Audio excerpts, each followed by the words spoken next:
May sure win po sa online sabong. Pag malaki lang po ang puhunan, di ka matatalo. Well, boss, depende po sa player yan, no?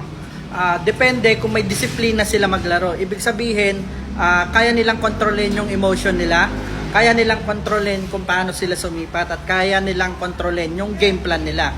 Depende na lang talaga. Kahit sobrang laki ng pera mo, kung wala kang disiplina, hindi ka mananalo. Alam mo kung bakit?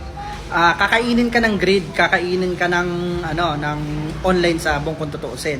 Pero kung ako sa'yo, tama naman yung sinasabi niya. Pag malaki yung puhunan mo, sabihin natin, mamumuhunan ka ng 10K, dapat yung target mo is 2K lang or 1K. Mas madali kasi kunin yun, guys.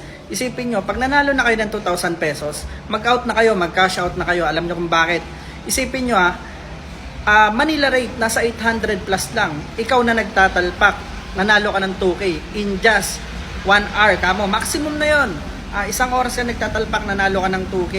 Ayaw mo pa nun, kaya kung ako sa'yo, kailangan mong kontrolin yung disiplina mo kung gusto mong manalo sa larong ito. So, Agent Efren nga pala ulit. Sa mga gusto pang matuto, PM nyo ako dito sa TikTok at susubukan ko kayong turuan, lalo-lalo na kapag nasa team na kayo. So, Agent Efren ulit. Peace.